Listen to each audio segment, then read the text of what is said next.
Okey, hepiniz kanalıma hoş geldiniz arkadaşlar. Umarım iyisinizdir. Size anlatacak dedikodularım var. O yüzden bu videoyu yapıyorum. Bu arada vlog falan çekiyordum. Stok videoda onu da yayınlayacağım. Ama son zamanlarda hani böyle aslında ilgimi çeken şeyler oldu. Başka da gördüğünüz gibi. Biraz dedikodu yapacağız. Birazcık Justin Bieber yeni albümünü birden yayınladı. Yani hiçbir şekilde anons etmeden, yani hiçbir şekilde duyurmadan 7. stüdyo albümünü yayınladı Sway'i. Ve bunun hakkında konuşacağız ve daha yeni dinledim. Bakın, birazcık terliyim, yürüyüşten geldim. Yürüyüşte Justin Bieber'ın albümünü dinledim. Tamam mı? Ve sırf bu video çekmek için Justin Bieber'ın albümünü dinledim. Hep birlikte konuşacağız. Ve ilk baş ama Charlie Puth'la başlayacağız. Charlie Puth'un bu aralar çok linç yiyor. Bu aralar özellikle kadın sanatçılar Charlie Puth hakkında konuşmaya başladılar. Yeni bir kaos mu büyüyor, yeni bir olay mı çıkıyor? Hep birlikte şey yapacağız. Ben de onun takipçisiyim bu arada. Çünkü Charlie Puth'la başlayalım. Charlie Puth böyle uzun zamandır şarkı çıkarmıyor. Hep böyle prodüksiyon kısmında ilerliyor aslında. Hani hep böyle müziklerin arka kısmında, şarkının arka kısmında o yapım sürecinde şey yapıyor. Hani görmüşsünüz illa bir Charlie Puth şeyi, bir tane notadan böyle 120 tane şarkı çıkarıyor. Mesela öyle videolarını falan görmüşsünüz illa ki TikTok'ta falan. Charlie Puth'un ben çok böyle kanımın ısındığı bir sanatçı değil. Evet, yani güzel şarkıları var. Özellikle Selena Gomez'le yaptıkları. Şu an şarkının adını unuttum. Bir dakika, şarkının adını unuttum. Selena Gomez'le yaptıkları bir şarkı var. Mesela onun mükemmel şarkıları var ama kişilik olarak çok hoşlandığım birisi değil.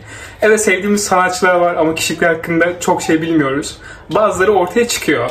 Jet Tirwall, Little Mix şu an aktif olarak şey değil ama eski üyesi de demeyeyim, Little Mix üyesi. Jet Tirwall dedi ki bu sektörde iş yapmayacağım kişilerden bir tanesi de Charlie Puth'tur diye bir şey attı ortaya. Sonra altına birkaç yorum okudum da şey diyenler var. Mesela Jet Tirwall'un eski sevgilisi varken bile Jay'de yürümüş. Yani Jay ile birlikte olmak istemiş falan Charlie Puth.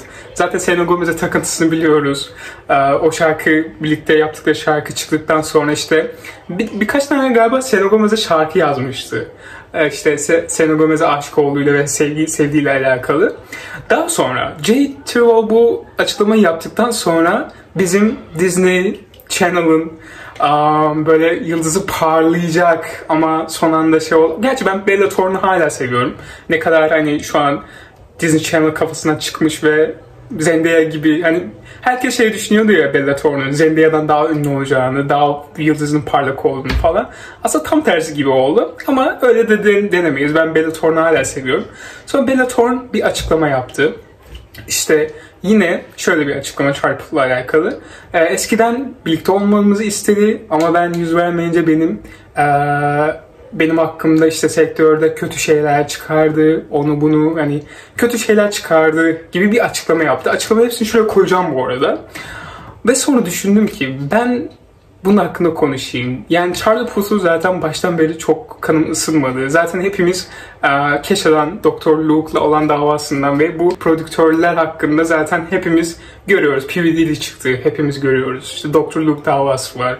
Timbaland, her şeyi şey yapabilirsin. Yani bu prodüktörlerin özellikle kadın sanatçılara olan bu davaları aslında bilmediğimiz birçok şey olabilir. Birçok şey vardır diye düşünüyorum. İşte Taylor Swift'in neydi o adamın adı? Onunla olan davası. O da biliyorsunuz ki plak şirketinin sahibiydi. Yani onu da yapımcı kafasına koyabiliriz. Ben bilmiyorum, bu yapımcı kafasına girdiklerinde, prodüksiyon kafasına girdiklerinde bu insanların neden bu kadar sapıttığıyla alakalı bir tez falan yazılmalı herhalde diye düşünüyorum. Yani tamam, çok yetenekli birisin ama özellikle kadın sanatçılara, yani daha bilmediğimiz bir sürü şey vardır bununla alakalı ve hiçbirimiz bilmiyoruz bununla alakalı ne olduğunu. Yavaş yavaş çıkacak diye düşünüyorum. Böyle Jet Tirwall başlattı bunu, Bella Thorne devam ettiriyor ve bence bu devam edecek gibi düşünüyorum. Çünkü yani Charlie Puth, yani içi böyle çok dolu ama kimsenin bilmediği bir şeymiş gibi geliyor bana Charlie Puth. Hani o şirin yüzün arkasında bence çok farklı şeyler varmış gibi hissediyorum. Umarım bu hislerimi çıkarır diye düşünüyorum. Şimdi geldik Justin Bieber'a. Justin Bieber 7. stüdyo albümünün yanında Sway'i ve herkes birden şok oldu. Çünkü Justin Bieber, illa görmüşsünüz videolarda falan, çok kötü zamanlardan geçiyor. Yani mental olarak. Özellikle bu P. Diddy davasından sonra, P. Diddy olaylar çıktıktan sonra tamamıyla kendisini bıraktı. Yani böyle ben yakından takip ediyorum. Çünkü Justin Bieber'ı, bu arada Justin Bieber'la böyle nefret ilişkim var benim. Justin Bieber ilk çıktığında hiç sevmemiştim herkes gibi. Ama böyle gizliden gizliye o şarkılarını çok seven ve dinleyen insanlardan biriydim. Çünkü bence mükemmel şarkıları var Justin Bieber'ın. Zaten bunu asla inkar edemeyiz. Bence yani sektörde muhteşem işler yapmış, muhteşem rekorlar kırmış bir insandan bahsediyoruz.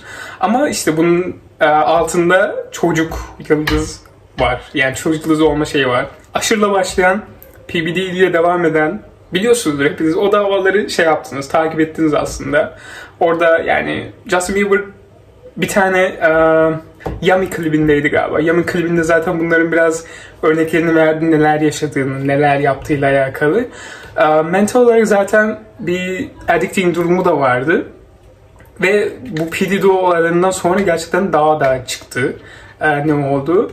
Ve kimse beklemiyordu aslında Swag albümünü yayınlamasını. Çünkü herkes diyordu ki bunlardan baş ediyordu. Ve Swag'i dinledim. Swag kesinlikle böyle, yani gerçi o addicting'le başa çıkan ve onunla nasıl diyeyim, onunla bir savaş içerisinde olan birisinin ağzından çıkmış gibi. Çünkü eski şarkılarına bakıyorum. Mesela Justice albümü muhteşem bir albüm. Non-stop böyle şaheser bir albüm bence.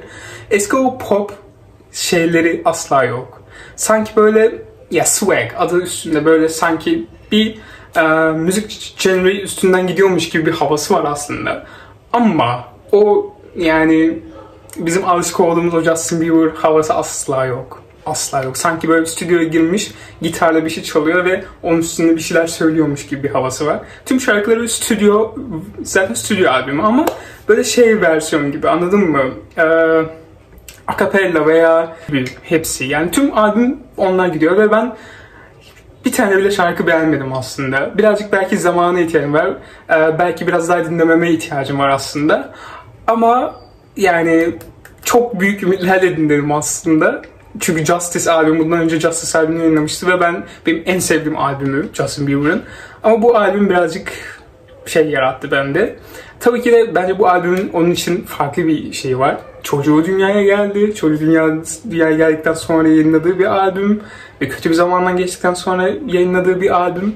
Bence bize vereceği daha bir sürü şey olduğunu düşünüyorum Justin Bieber'ın. Ne kadar insanlar şey yapsa da Justin Bieber'a karşı böyle bir şey hissim var benim. Böyle onu sarmalayıp kucaklamak istiyorum yani bu yaşadığı şeylerden dolayı. Belki Justin Bieber'ın hatası da var, bilmiyoruz hani, belki de öğrenemeyeceğiz ama yani ben onu müziğiyle aslında hatırlıyorum, müziğiyle seviyorum. O yüzden Swag böyle bir geçiş albümü gibi bir şey olur onun için ve umarım daha da bu durumlardan çıkıp muhteşem o eskiden hatırladığımız şarkılarından yapar diye düşünüyorum. Böyle. Siz dinlediyseniz veya bunun hakkında bir yorumlarınız varsa aşağı yazabilirsiniz. Hep birlikte konuşalım tabii ki de. Hem bu Charlie Puth olayıyla alakalı hem de Justin Bieber olayıyla alakalı istediğiniz her şeyi söyleyebilirsiniz. İstediğiniz her şeyi yazabilirsiniz. Sizi öpüyorum. Kendinize iyi bakın. Bir dahaki videoda görüşürüz o zaman.